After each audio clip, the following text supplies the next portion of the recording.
रोक रोक न्यूज पाहता नव्या रूपात दिल वही सोच नहीं. संपादक मकरंद साठे. वेळापूर जिल्हा परिषदेची निवडणूक लागलेली आहे. या निवडणुकीमध्ये आपल्या कुटुंबातील मुलाची आणि आपली देखील नावाची चर्चा होते. काय सांगाल या निवडणुकीबाबत? चर्चा होते म्हणजे मी असतानाच आंबेडकरी ही शाहू फुले विचाराचा कार्यकर्ता आहे, विचाराचे प्रेरित झालेला माणूस आहे मी. आणि नंतर कसं आहे की मला समाजमुख कार्य करणे, समाजमुख कार्यक्रम करणे कार्य करण्याची मला पहिल्यापासूनच आवड आहे. आणि त्यातून बी जर आमचं कुठं नाव आलं असेल, माझे किंवा माझ्या मुलांचे नाव आले असेल, तर दिली संधी तर आम्ही गोंधळ घालणारच आहे. संधी मिळाली तर गोंधळ घालणारच आहे आम्ही, त्यात काही हे नाही, आमची तयारी आहे. गेले पंचवार्षिकला आपल्या कुटुंबामध्ये आपले थोरले बंधू दीपक खरे यांना संधी दिली होती, परंतु अवघ्या काही मताने पराभव झाला. परंतु आता पुन्हा एकदा नव्याने तुम्हाला पुन्हा एकदा संधी मिळते आणि आता दोन्ही मोहिते पाटील आणि जानकर गट एकत्रित आहेत, त्यामुळे मोठी ताकद या ठिकाणी आहे. त्यामुळे कसा आपला निवडणुकीचा अंदाज असेल किंवा कसं राजकारण करीत असतील? निवडणुकीचा अंदाज लागला म्हणून सांगा, कारण फार अशा प्रबळ दोन्ही शक्ती एकत्र आलेल्या आहेत. जानकर गट आणि मोहिते पाटील गट हे आणि त्यांचे पक्षाचे कार्यकर्ते हे सर्व एकत्र आल्यामुळं विजय हा निश्चित आहे. ज्याला तिकीट मिळाले त्याला विजय निश्चित आहे. तिकीट मिळलं म्हणजे विजय निश्चित आहे, त्यात काय तिळ मात्र शंका नाही.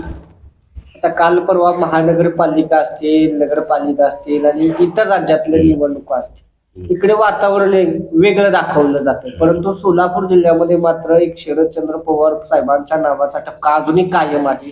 याबाबत आपण काय सांगा? मी निश्चित असं सांगेल आपणास की देशामध्ये असो वा महाराष्ट्रामध्ये कुठं कसं बी असू द्या, पण आज लाग आहेत मोहिते पाटील आणि माळशिरस तालुका याचं असं समीकरण आहे नेहमी, ज्या बाजूला मोहिते पाटील त्या बाजूला विजय निश्चित आहे.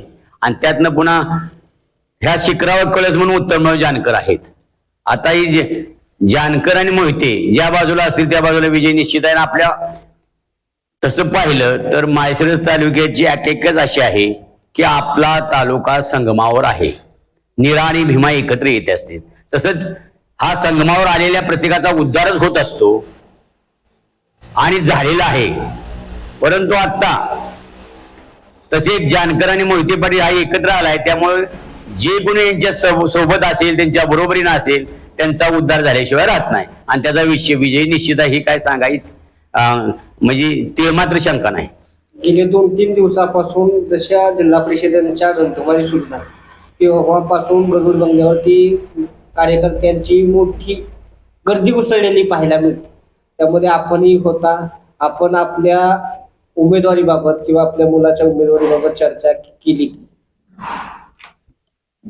लोकांचा रहाड जी आहे ती आज एक 3 आठवडे झालं चालू आहे माळशिरस तालुक्यात. आणि दोन्ही पार्टीची तिकीट, मोहिते पाटीलचे कार्यकर्ते, उत्तमराव जानकर पार्टीचे कार्यकर्ते, हे दोन्ही कार्यकर्ते दोघांना बी विचारात घेऊन दोघांनी एकामेकाच्या विचाराचं ही एकत्रपणा आणून आणि दोघांनी जे काही कार्यकर्ते आहेत त्यातली निवड करण्यासाठी काही कार्यकर्ते जानकराकडे येतात, जानकर साहेबाकडे, काही कार्यकर्ते मोहिते पाटलाकडे जातात. परंतु हे कार्यकर्त्यांची निवड हे ज्याने आपापली बाजू मांडली ती ऐकून घेणार आणि त्यातून त्यांनी योग्यच न्यायप्रविष्ट ते निकाल देणार याची मला पूर्ण खात्री आहे.